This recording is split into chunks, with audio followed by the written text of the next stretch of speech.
بسم اللہ الرحمن الرحیم الحمد للہ رب العالمین وأصلی وأسلم علی اشرف الانبیاء والمرسلین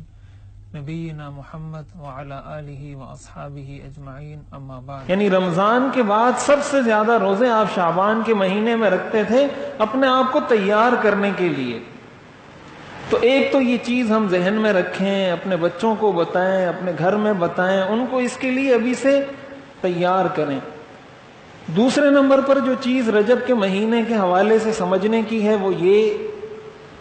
ہمارے ہاں دو تین طرح کی چیزیں پائی جاتی ہیں۔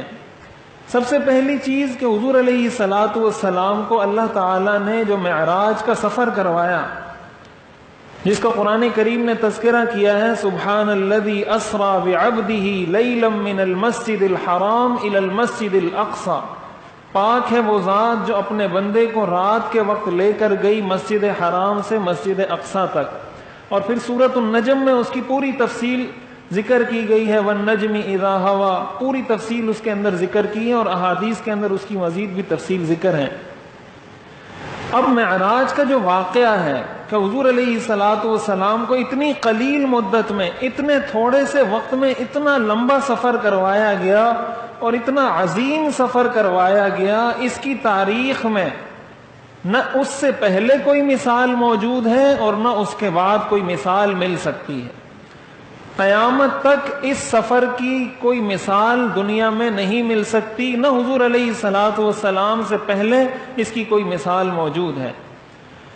حضور علیہ الصلوۃ والسلام جب معراج کے سفر پر تشریف لے کر گئے تو وہاں نماز کی فرضیت ہوئی، نماز کا حکم دیا گیا کہ تمہاری امت پر میں نے یہ نمازیں فرض کی ہیں۔ وہ تفصیلی واقعہ ہے، آپ نے سن رکھا ہوگا کہ 50 نمازیں فرض کی گئیں، پھر جب آپ نیچے آئے تو پھر مزید 5 کم کی، پھر کم کی، پھر کم کی، اس طرح کرتے کرتے 5 نمازیں رہ گئیں۔ جب حضور علیہ الصلوۃ والسلام تشریف لائے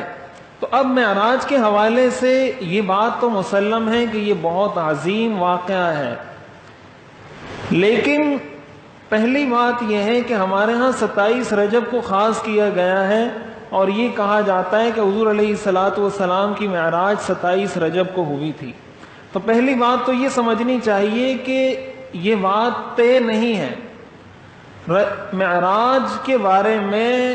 36 اقوال ہیں کہ یہ کس تاریخ کو اور کس مہینے میں اور کس سال میں ہوئی ہے، اس کے بارے میں مورخین کے 36 اقوال ہیں۔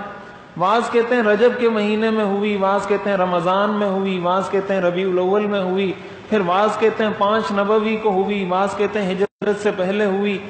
مختلف اقوال ہیں۔ اگر بالفرض رجب کے مہینے میں بھی ہوئی ہو تو یہ بات اچھے طریقے سے سمجھنی چاہیے کہ رجب کے اس معراج کے سفر کے بعد حضور علیہ الصلوۃ والسلام سال ہا سال تک اس دنیا میں موجود رہے ہیں۔ صحابہ کرام کی زندگی میں، حضور علیہ الصلوۃ والسلام کی زندگی میں ہمیں اس کی کوئی مثال نہیں ملتی کہ انہوں نے اس دن کی عبادت کا اہتمام کیا ہو یا 27 رجب کے روزے کا اہتمام کیا ہو۔ اگر یہ کوئی فضیلت والا عمل ہوتا، اس کی کوئی خاص اہمیت ہوتی یا اس رات کی عبادت کا کوئی خاص ثواب ہوتا تو سب سے پہلی بات تو یہ ہے کہ صحابہ اس تاریخ کو محفوظ کرتے۔ صحابہ نے جو اس تاریخ کو محفوظ نہیں کیا، اس کو اگر اہمیت نہیں دی، اب ظاہر رمضان ہے، رمضان کی تاریخ ہمارے پاس محفوظ ہے، حج کے دن ہے اس کی تاریخ ہمارے پاس محفوظ ہے، ایام 20 کے روزے ہیں اس کی تاریخ ہمارے پاس محفوظ ہے۔ جن دنوں کو یا جس زمانے کو شریعت نے اہمیت دی ہے اس کو صحابہ نے محفوظ کیا ہے، لیکن چونکہ اس کی کوئی الگ سے فضیلت نہیں تھی اس لیے صحابہ نے اس کو محفوظ نہیں کیا، اور اسی لیے آج تک اس کی حقیقت کا پتہ نہیں کہ یہ کس رات کو اور کس دن کو یہ واقعہ پیش آیا تھا۔ تو پہلی بات تو یہ ہے کہ 27 رجب کی عبادت، 27 رجب کا روزہ، اس کی الگ سے شریعت میں کوئی فضیلت نہیں ہے۔ حضرت عمر رضی اللہ تعالیٰ عنہ کے بارے میں آتا ہے کہ جب ان کو پتہ چلتا تھا کہ فلاں آدمی نے 27 رجب کا روزہ رکھا ہے، وہ جا کر زبردستی اس سے روزہ توڑواتے تھے،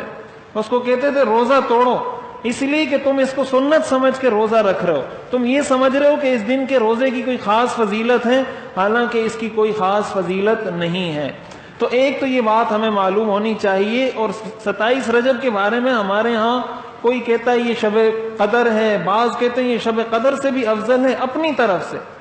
بھائی دین اور شریعت وہ ہے جو ہمیں قرآن اور حدیث سے معلوم ہو. اگر اپنی طرف سے میں کسی چیز کو یہ کہوں کہ اس سے ثواب ملتا ہے، اس کی فضیلت ہے، اس کو بدعت کہا جاتا ہے. یہ شریعت میں اپنی طرف سے اضافہ کرنا ہے. من احدث فی امرنا ھذا ما لیس منہ فہو رد، جس نے میرے دین میں وہ چیز ایجاد کی جو دین کا حصہ نہیں، آپ نے فرمایا وہ مردود ہے، وہ ناقابل اعتبار ہے.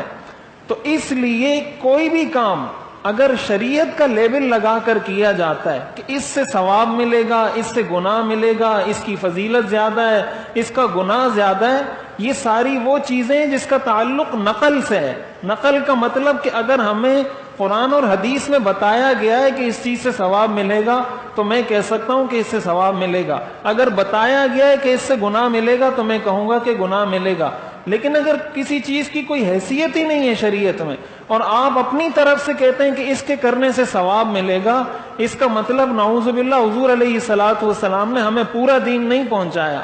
اس لیے کہ حضور نے تو ہمیں نہیں بتایا کہ اس عمل سے یہ ثواب ملتا ہے. آج 1400 سال بعد اٹھ کر یا 1300 سال بعد اٹھ کر یا 12 صدیاں بعد کوئی کہتا ہے کہ اس سے ثواب ملے گا، تو ظاہر ہے اس کی شریعت میں کوئی حیثیت اور کوئی حقیقت نہیں ہو سکتی.